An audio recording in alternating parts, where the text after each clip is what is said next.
Bendito seja Deus, a paz do Senhor, a todos, dá saudade do céu, né? Nós nunca fomos no céu, mas temos saudade do céu. Vamos abrir nossas Bíblias em São Mateus, Evangelho segundo escreveu São Mateus, capítulo 26. Glória a Deus.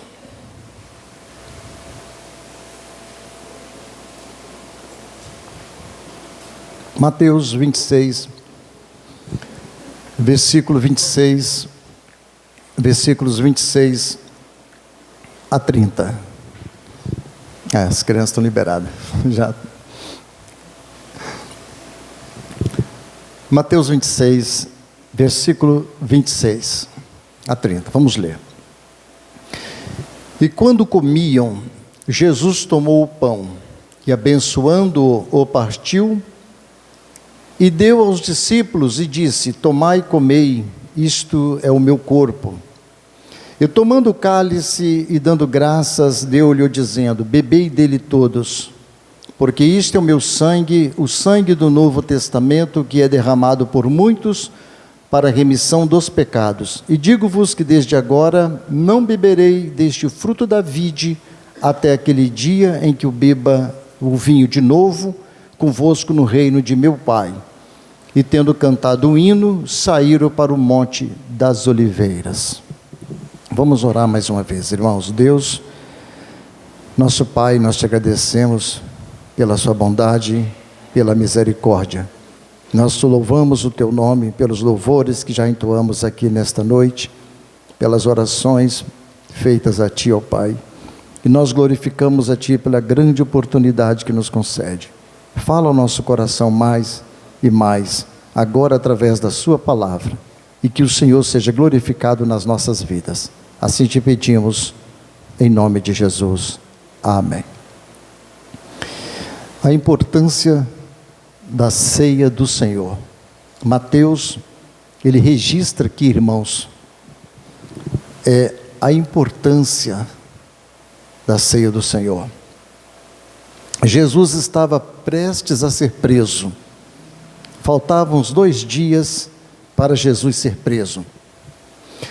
Ele seria traído por Judas Iscariotes antes, e ele seria entregue ao sinédrio para ser crucificado. Esse era o clima que estava entre Jesus e os seus discípulos. Jesus, então, antes disso, ele lava os pés dos discípulos, ele reúne todos os seus discípulos, lava os pés dos discípulos e fala: assim como eu fiz, fazeis vocês uns com os outros também, porque eu sou mestre e Senhor, e vocês dizem bem que eu sou mestre e Senhor.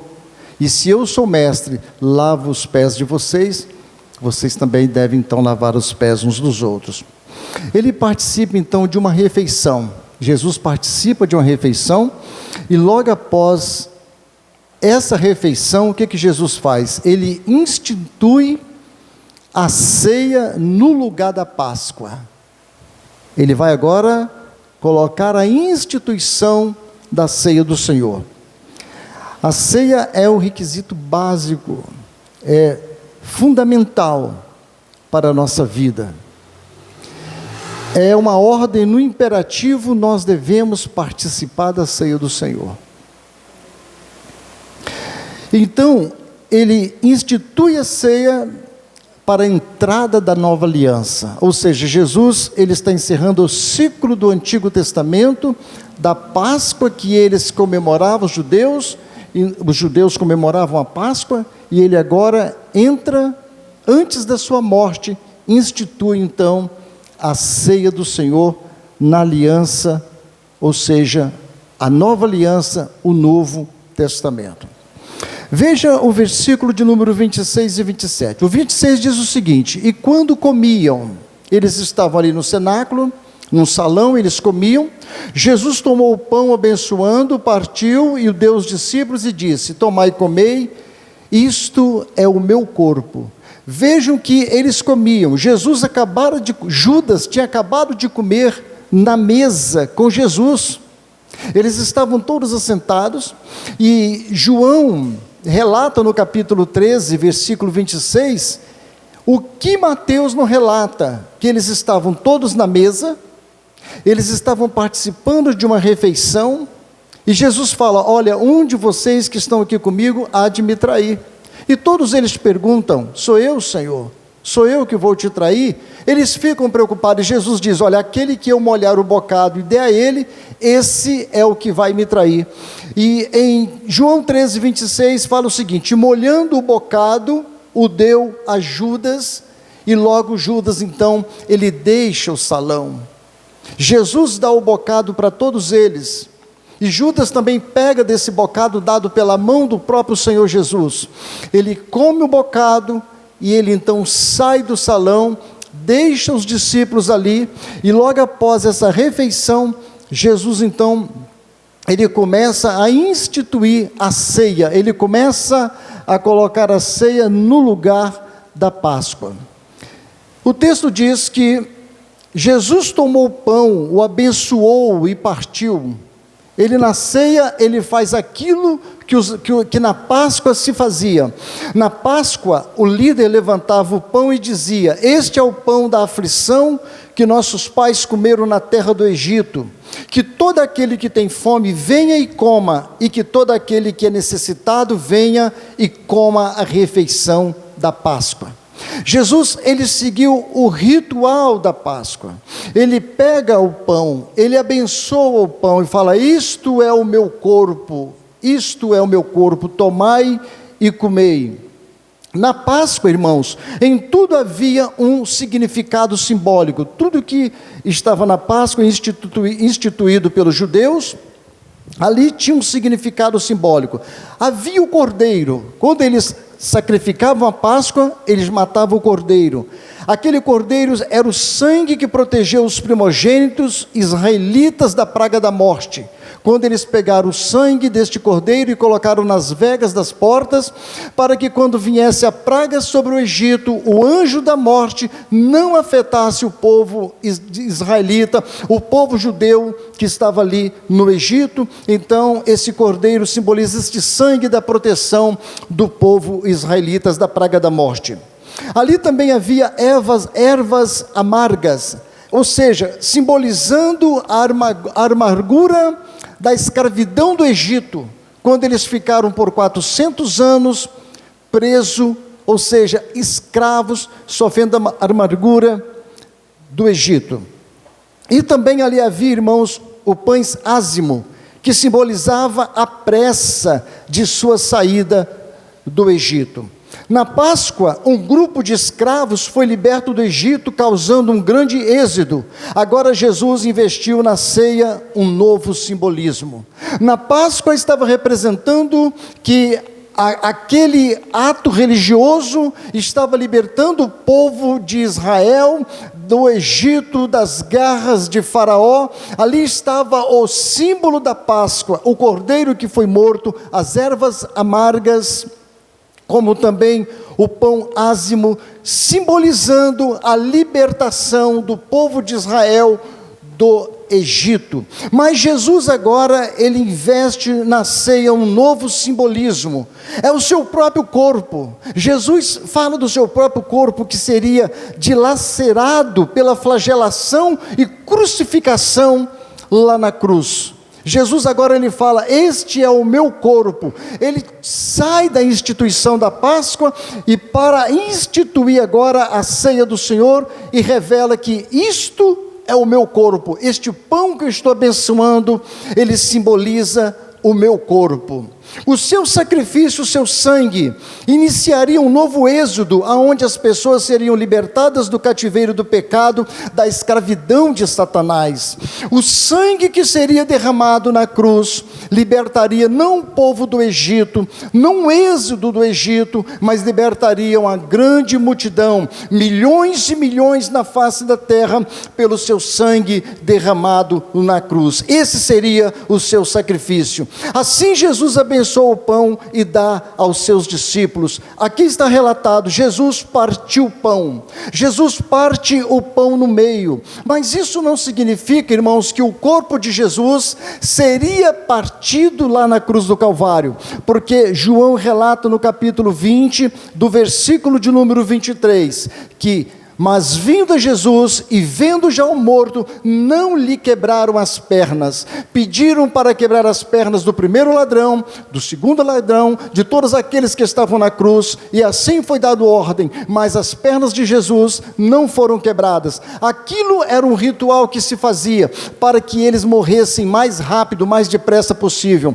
Mas quando chegaram para quebrar as pernas de Jesus, ele já estava morto, não foi necessário quebrar as pernas de Jesus. Mas quando Jesus parte o pão, então não significa que o corpo dele seria quebrado. Ele disse também: tomai e comei, bebei dele todos. Jesus aponta para si mesmo, ele fala: isto é o meu corpo que será entregue lá na cruz do Calvário. Veja, irmãos, que Jesus, ele tira do simbolismo da Páscoa e ele aponta para si mesmo. Ele mesmo se apresenta como o corpo que vai ser dilacerado na cruz, como o corpo que vai ser derramado o seu sangue lá na cruz. Este é o Senhor Jesus, o nosso amado Salvador, aquele que derramaria o seu sangue e agora estava instituindo a ceia do Senhor para nós relembrarmos da sua morte quando aconteceu lá na cruz do Calvário. Mas no simbolismo da ceia do Senhor, nós vemos o sentido das nossas vidas. Na ceia do Senhor, irmãos, nós vemos a importância da salvação em Cristo Jesus, o que Ele fez por nós lá na cruz do Calvário, o seu sofrimento, as suas angústias, a sua solidão lá na cruz do Calvário, como o Pai o deixou sozinho, lá na cruz do Calvário ele gritou: Deus meu, por que me desamparaste? Os nossos pecados, as nossas iniquidades, estava sobre Jesus. O céu silenciou, o Pai também deu as costas para Jesus. Ali estava o Cordeiro de Deus, imolado na cruz do Calvário, e os nossos pecados sendo levados, os nossos pecados, as nossas iniquidades, estava sobre o Cordeiro de Deus. Assim nos lembramos do que Jesus fez por nós. Ao comermos o pão, lembramos como Jesus foi moído, perfurado e ferido com açoites pelos nossos pecados. O cálice, devemos lembrar e reconhecer que o seu sangue e a sua vida foram derramados na cruz por nós. Assim nós temos comunhão com Jesus. E Ele nos reconciliou com Deus. Podemos sentar à sua mesa e desfrutar agora da sua companhia. Pelo seu sangue derramado, nós podemos adentrar a presença de Deus. Nós temos acesso ao nosso Criador. O sangue nos liberou para que nós sejamos livres na pessoa de Jesus, alcançando graça e misericórdia diante do grande Deus e Pai do nosso Senhor Jesus Cristo. No versículo de número 28, Jesus diz: porque isto é o meu sangue. Ele fala: é o meu sangue que é derramado por vós. Ele apresenta o sangue do Novo Testamento que é derramado por muitos. O cálice, ele fala, o cálice que ele deu a beber dele a todos, a quantos vêm a Ele. Jesus anuncia então a instituição da nova aliança. Homem algum, irmãos, conseguiria aproximar o homem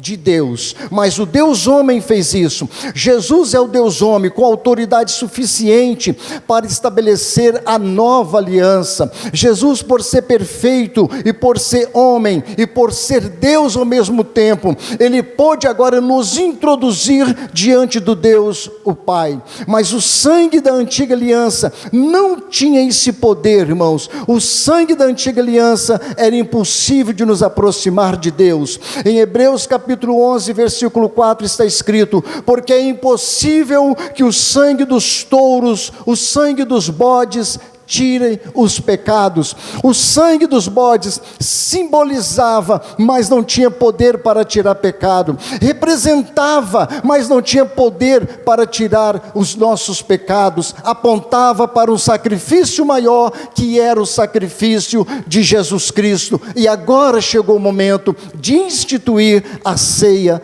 do Senhor. A nova aliança diz respeito a uma transformação interior, irmãos, que nos purifica de todo pecado. A nova aliança não é uma transformação exterior, mas uma transformação de dentro para fora, do nosso coração, nos libertando verdadeiramente para que o Espírito Santo possa habitar nas nossas vidas. Jeremias 31:34 vaticinou: porque eu lhes perdoarei a maldade e não lembrarei mais dos seus pecados. Foi uma promessa que Deus fez através do profeta Jeremias, profetizando ao seu povo: lhes perdoarei a maldade, os seus pecados, e não lembrarei mais dos seus pecados. Deus lança no lago, no mar do esquecimento, as nossas iniquidades, os nossos pecados. Ele não lembra mais, por causa do sangue de Cristo derramado na cruz do Calvário. Nós não temos liberdade para pecar, mas quando nós pecamos, o sangue de Jesus está à nossa disposição, à disposição dos filhos de Deus, daqueles que se aproximam dele, daqueles que se achegam a ele, para receber perdão dos seus pecados e de todas as suas iniquidades. O mundo não reconhece isso, irmãos, e não consegue entender o valor do sangue de Jesus, como ele tem o poder para perdoar os pecados dos homens. Por isso eles pecam e constantemente diante do seu Senhor. Essa transformação, irmãos, que vem de dentro para fora, coloca a palavra e a vontade de Deus em nós. Jeremias 31:33 da parte A continua: porei a minha lei, a minha palavra no íntimo deles e escreverei nos seus corações. Nós temos a palavra de Deus, nós tivemos o acesso através do sangue do Cordeiro, e esta palavra agora do Senhor, ela está dentro do nosso coração. É ela que nos conduz a Deus, é ela que faz nós sermos temerosos, tementes ao Senhor, reverenciar a Deus, porque a palavra, ela está dentro de nós, dentro do nosso interior, dentro do nosso coração. Ele disse: a minha palavra está junto de ti, perto de ti, dentro do seu coração. É a palavra que procede da boca de Deus, irmãos, e que habita nos nossos corações. A palavra escrita e a palavra viva, que é o Senhor Jesus, pelo poder do Espírito Santo de Deus. Isso nos faz mais íntimos de Deus. Esse novo sacrifício da aliança nos faz mais íntimos de Deus, faz nós nos aproximarmos mais do Senhor. Jeremias continua no seu capítulo 31, versículo 33 da parte B: serei o Deus deles e eles serão o meu povo. Poucas pessoas tinham acesso a Deus, ou quase ninguém. Era algo restrito aos judeus, mas após a morte de Jesus, a todos agora pode se aproximar. Aqueles que creem, aqueles que acreditam, aqueles que realmente o amam, aqueles que realmente o adoram e o servem, pode se aproximar, porque o seu Deus pertence a eles. Este é o Deus e Pai de nosso Senhor Jesus Cristo, que habita dentro do nosso interior, irmãos, dentro do nosso coração, e que faz nós o adorarmos 24 horas por dia das nossas vidas, louvando este Deus maravilhoso. Assim, o sangue da nova aliança tornou possível a nossa comunhão com Deus o Pai. Fomos transformados interiormente, recebemos a purificação dos nossos pecados, a palavra de Deus está em nós, recebemos o seu Espírito para morar conosco. O homem natural não entende as coisas de Deus, não compreende a nossa vida cristã, a vida de como adoramos ao Senhor, porque eles não compreendem as coisas do Senhor, mas nós a entendemos entendemos pelo Espírito do Senhor que habita dentro de nós, que mora dentro de nós, que está dentro da nossa vida, irmãos, por constância, por todos os dias, todos os momentos da nossa vida. Jesus fala ainda no versículo de número 28, da parte B, ele disse: porque isto é o meu sangue, o sangue do Novo Testamento, que é derramado por muitos para a remissão dos pecados. O sangue derramado por muitos. Este sangue, irmãos, não era derramado apenas por aqueles discípulos, não, mas por todos quantos creem nele. Zwingli acreditava que o pão e o vinho são símbolos com grandes significados que representam o sangue de Jesus. E este sangue derramado para todos quantos creem no nome de Jesus possam receber a salvação. Por isso Mateus implica aqui a importância da Santa Ceia, irmãos, que todas as vezes que nós participamos do corpo e do sangue de Jesus, nós relembramos a sua morte no Calvário, aquilo que ele fez por nós. Então Jesus disse: esse sangue foi derramado por muitos, não simplesmente para aqueles apóstolos. A Igreja Católica acreditava, irmãos, na transubstanciação. O pão e o vinho se tornam o corpo e o sangue, mas isso não é bíblico. Pela Bíblia podemos entender que o pão e o vinho são apenas símbolos do sangue e do corpo de Jesus, mas são símbolos poderosos da qual devemos participar. Nós não devemos deixar de tomar do sangue e nem do corpo de Jesus. Crente não pode deixar de participar, irmãos. Devemos participar todas as vezes que nos reunirmos para participar da ceia do Senhor. Somos convocados a relembrar o feito que Jesus fez na cruz. Em 1 Coríntios 11, 24, Paulo disse: fazei isto todas as vezes que beberdes em memória de mim. Por isso Jesus disse: tomai e comei. E hoje nós estamos relembrando a memória de Jesus Cristo, o que ele fez na cruz do Calvário por mim e por você. O sangue inocente do Filho de Deus, aquele que morreu sem ter culpa, aquele que morreu em nosso lugar, que nós deveríamos estar ali na cruz, mas ele foi o nosso lugar, ele foi o nosso substituto e nos alcançou ali com seu sangue e com a sua morte. Por isso Jesus disse: tomai e comei. Tomar significa, irmãos, que não é forçado a ninguém. Ninguém é forçado a tomar do sangue de Jesus, mas tomar significa tomar posse, se aproximar, querer participar do sangue e do corpo de Jesus. Spurgeon escreveu: então terei Jesus Cristo apenas por tomá-lo? Spurgeon disse: é isso mesmo, você precisa de um Salvador, aí está ele, aceite-o, aceite-o, aceite-o. Isto é tudo que você precisa fazer. O ser humano, a pessoa, precisa simplesmente crer no sangue de Jesus e se aproximar dele, e tomar dele, e comer dele, e ter essa comunhão com ele, porque quem não come deste pão e não bebe deste cálice, não tem vida em si mesmo. Comer significa que isso é imprescindível, irmãos, para todos o que vive por ele. Devemos comer da carne de Jesus, nos alimentar da carne de Jesus. Nós sabemos que sem comida e sem bebida é impossível alguém viver, e sem Jesus, sem comer da carne de Jesus, sem beber do sangue de Jesus, irmãos, nós não teremos vida em nós mesmos, em si mesmo. Em João 6,48, Jesus disse: eu sou o pão da vida. Em João 14,6, Jesus falou: eu sou o pão vivo que desceu do céu. Se alguém comer deste pão, viverá para sempre. E o pão que eu der é a minha carne, que eu darei pela vida do mundo. Olha as frases que Jesus falou, irmãos. Olha a importância da Santa Ceia. Jesus disse que ele é o pão vivo que desceu do céu. Se alguém comer deste pão que é ele, viverá para sempre. O pão que eu der é minha carne, o meu corpo, que eu darei pela vida do mundo. Veja a importância da Santa Ceia.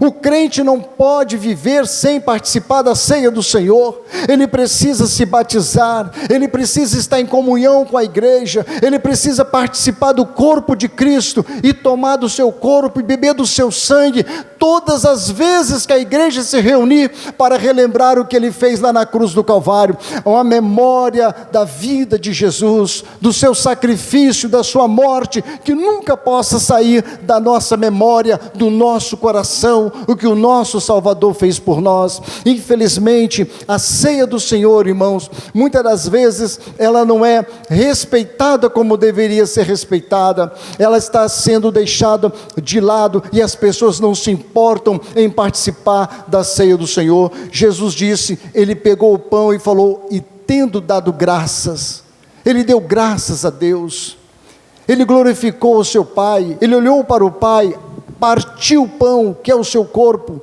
o símbolo do seu corpo, ele olha para o céu e dá graças. Assim nós também devemos dar graças a Deus, irmãos, que o nosso coração possa ferver de amor a Jesus, que o nosso coração, a nossa alma possa sentir a necessidade de adorá-lo e dar graças a Deus, graças por participar do seu corpo, graça por participar do seu sangue, graça por fazer parte do corpo de Cristo, e louvá-lo, e adorá-lo, e glorificar o seu santo nome. Nós devemos dar graças a Deus. Estamos relembrando a sua morte, do pacto da nova aliança. Assim dizemos a Ele que confiamos em sua obra redentora, irmãos.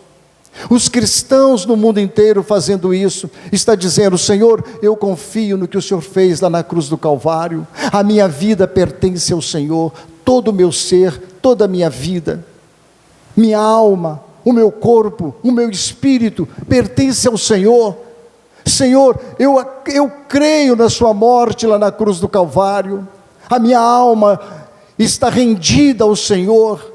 É isso que representa a ceia do Senhor para nós, relembrando essa morte, e nos comprometemos com Ele, ligados por laços inquebráveis, irmãos, laços que não pode mais ser quebrado nas nossas vidas, que nós nunca podemos rejeitar esse Senhor maravilhoso, e o negá-lo como fez Pedro, e trair como fez Judas, mas sempre reconhecer que Ele é o Senhor das nossas vidas, e Ele morreu por nós, derramando o seu sangue na cruz. No versículo de número 29, Jesus fala, e digo-vos que desde agora não bebereis deste fruto da vide, até aquele dia em que o beba de novo convosco no reino de meu Pai. Irmãos, Jesus aguarda uma futura celebração do seu povo lá no céu. Jesus está aguardando esse grande momento, sabe? Ele está esperando o tempo certo em que todo o seu povo esteja reunido. O povo vai estar junto dele numa grande ceia. Em Mateus 8:11, Mateus escreveu, mas eu vos digo que muitos virão do Oriente e do Ocidente, e assentar-se-ão à mesa com Abraão, Isaque e Jacó no reino dos céus.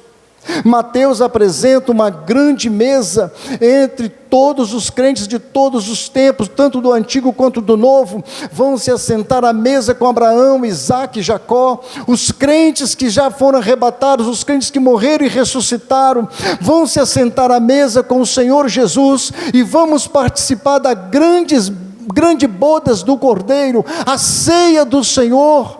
Isso aqui é um treinamento que estamos fazendo, mas em breve vamos estar com o Senhor para sempre e participar da ceia da bodas do Cordeiro. Em Apocalipse capítulo 19:9, João escreveu, e disse-me, escreve, bem-aventurados aqueles que são chamados às ceias das bodas do Cordeiro, e disse-me, estas são as verdadeiras palavras de Deus. Bem-aventurados, irmãos, serão felizes os que são chamados às ceias das bodas do Cordeiro, a grande festa no céu que nos espera. A bodas do Cordeiro, nós não sabemos em que vai casar a noiva com o Cordeiro. Que festa gloriosa, que festa maravilhosa, nós com corpo glorificado, com corpo de glória, com corpo ressuscitado, com corpo poderoso que nunca mais vai ter ignomínia nem pecado sobre este corpo. Estaremos assentados ao lado de Abraão, ao lado de Isaque, de Jacó, ao lado dos profetas, daquele ente querido seu que foi para o céu, e acima de tudo estaremos estando ao lado do Senhor Jesus. ao lado do grande Deus, anjos tocando, grandes festas, e nós vamos participar das bodas do Cordeiro, quando Jesus vai entrar com a sua noiva, a sua igreja, e nós estaremos ali, irmãos, e milhares de convidados no mundo inteiro vão participar deste grande dia. Por isso que vale a pena hoje nós participarmos aqui do corpo e do sangue de Jesus. Estamos fazendo aqui uma prévia daquela grande festa que haverá no céu, em breve, pode ser hoje, pode ser amanhã, nós não sabemos o dia, mas devemos estar preparados para participar das bodas do Cordeiro que vai ser no céu, servido pelo mesmo Senhor, pelo próprio Senhor. Por isso ele disse: não beberei deste vinho, desta vide, até aquele dia. Este evento é aguardado por Jesus, então, no reino do seu Pai. E no versículo de número 30, a Bíblia diz que: e tendo cantado o hino, saíram para o monte das Oliveiras. Jesus institui a ceia aqui, irmãos, e ele acaba de cantar o hino. Imagine Jesus cantando o hino, ele com seus discípulos. Ele ergue a sua voz em adoração e louvor a Deus, o seu Pai. Que doce voz era a voz de Jesus. Para pensar, Jesus louvando ao Senhor, adorando. Além da sua voz que ele cantou, Jesus cantou com o seu coração, porque em breve ele ia para a cruz, mas em breve ele estaria também com seu Pai. E Jesus cantou, Jesus louvou a Deus. Como é maravilhoso louvar, como é maravilhoso cantar quando estamos louvando a Deus. Por isso que na igreja nós não podemos ficar calados, e não podemos ficar conversando com amigos de banco, irmãos de banco, de jeito nenhum. Devemos estar louvando, orando, glorificando a este Deus, como se já estivéssemos lá no céu, pronto a chegar diante de Deus, porque foi isso que Jesus fez. Ele reuniu com seus discípulos, e tendo cantado o último hino, eles saíram para passar a sua grande provação. Às vezes o louvor vai nos preparar para uma grande batalha, irmãos. Às vezes o louvor vai nos preparar para uma grande dificuldade que vamos enfrentar. Jesus sabia que teria uma grande luta para enfrentar, que era a cruz, mas ele cantou para o seu Pai, ele louvou para o seu Pai. Deus quer ser louvado com cânticos bíblicos que exaltam o seu nome. Deus quer ser exaltado por nós com os nossos lábios, com a nossa mente, com o nosso coração. E próximo de sua crucificação, mas mesmo assim Jesus cantou para Deus. Como nós reagiríamos diante de tal situação? Será que nós cantaríamos, irmãos, sabendo que a cruz nos espera, sabendo que o sofrimento está ali? Será que nós cantaríamos? Se você soubesse que às 10 horas da noite você seria levado para ser escarnecido, desprezado e açoitado, e que o sol de amanhã o viria falsamente acusado, pendurado, um criminoso condenado para morrer em uma cruz, você acha que poderia cantar esta noite depois de sua última refeição? Spurgeon faz essa pergunta para nós. Será que realmente estamos preparados para cantar, para depois sofrer, para irmos para a cruz? Por isso, irmãos, que nós devemos louvar a Deus, cantar ao Senhor nos momentos de angústias, de lutas, de provações, de dificuldades, para que venha alegria no nosso coração.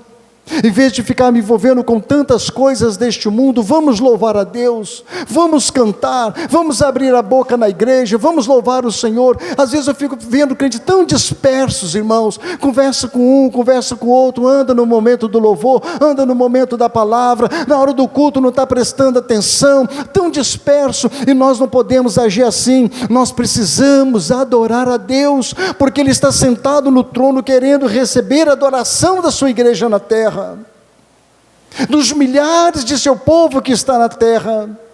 Os ímpios não glorificam, mas nós fomos salvos para glorificá-lo. Nós estamos aqui participando do corpo, vamos participar do corpo e do sangue de Jesus, mas nós devemos exaltá-lo e glorificar o seu santo nome, os nossos altos louvores a Deus que saem das nossas gargantas, o verdadeiro louvor e que sai do fundo da nossa alma, do nosso coração. Vamos louvar a Deus com os hinos, com os louvores, com graça, assim como Jesus fez. E ele, tendo cantado o último hino, Jesus então foi para ao encontro da cruz. Paulo e Silas, irmãos, ele fez a mesma coisa. O texto diz em Atos 16, 25, que perto da meia-noite, Paulo e Silas oravam, cantavam hinos a Deus e os outros presos os escutavam. Paulo e Silas estavam numa cadeia, não sabiam se sair daquela cadeia, não sabiam se iam morrer, mas eles não pensaram nisso. Eles começaram a louvar, começaram a glorificar a Deus no momento da angústia, no momento da luta, começaram a louvar. A Bíblia diz que houve um terremoto, as cadeias foram quebradas, tanto deles quanto dos outros presos, e o Senhor foi glorificado através dos louvores de Silas e de Paulo. Os nossos louvores, quando saem do nosso coração, verdadeiramente exaltam o nome de Jesus. Nós devemos louvar o nosso Deus, irmãos. Isso é algo que o agrada. Se o amamos, nós devemos agradá-lo. Pela cultura judaica, a refeição da Páscoa, irmãos, sempre terminava com um cântico de 3 salmos, conhecido como Halel. É um relato do povo deixando o Egito. Halel é o louvor egípcio, o Halel egípcio, do grego aleluia. Halel é louvor, baseado no Salmo 113 a 118, é utilizado como louvor e agradecimento, recitado pelos judeus nas festividades judaicas. Veja o que Jesus cantou no hino de Halel, no 114, versículo 1 e versículo 2, Jesus cantou: quando Israel saiu do Egito, a casa de Jacó, de um povo de língua estranha, Judá foi o seu santuário, Israel foi o seu domínio. Veja o que Jesus cantou no Salmo de 116, versículos 3 e 4 e 8 e 9, olha o que Jesus cantou para a nossa meditação: as cordas do inferno me envolveram, as angústias do inferno vieram sobre mim, aflição e tristeza me dominaram, então clamei pelo nome do Senhor, livra-me, Senhor, pois tu me livraste da morte e livraste os meus olhos das lágrimas e os meus pés de tropeçar, para que eu pudesse andar diante do Senhor na terra dos viventes. Louvado seja Deus. Jesus estava cantando a sua alma em angústia, mas ao mesmo tempo ele glorificava o Senhor e sabia que o Senhor livrar das cordas da morte, das mortes do inferno, porque o Senhor não o deixaria ele na sepultura, diz a palavra de Deus.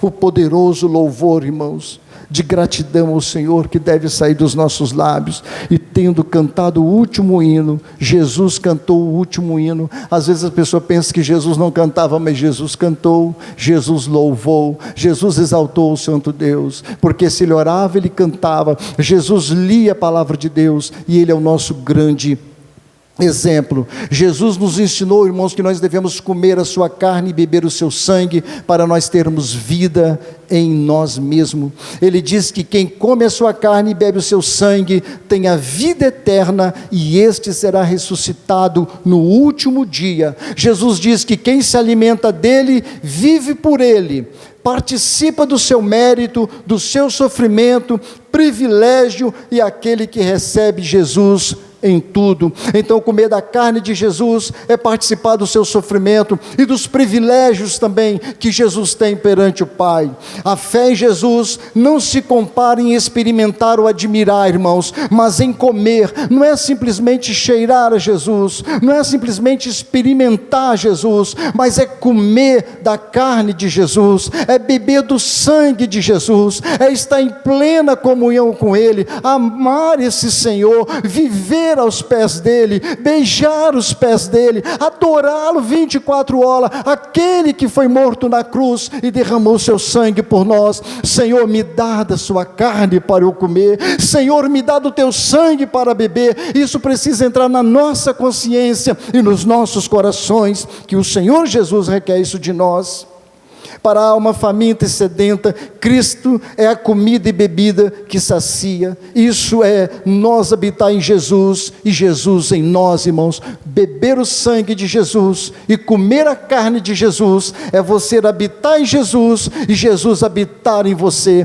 Quem menospreza a carne de Jesus, quem menospreza o sangue de Jesus, está menosprezando a vida eterna. Quem não faz caso, eu não vou à igreja porque é Santa Ceia, eu não preciso tomar Santa Ceia. É um erro gravíssimo que o crente está fazendo. É como se estivesse menosprezando o sangue e o corpo de Jesus dilacerado na cruz do Calvário. Quem participa da carne e do sangue de Jesus jamais vai morrer, irmãos, jamais vai morrer, mas vai viver para sempre. Por isso que Paulo escreve em 1 Coríntios capítulo 11, quem bebe da carne e quem bebe do sangue, come da carne, que não esteja preparado para fazer isso, bebe para a sua própria condenação. Por isso, quem tem o Espírito Santo de Deus, quem está em comunhão com o seu Senhor, não deixa de participar do corpo e do sangue de Jesus. Jesus instituiu a ceia do Senhor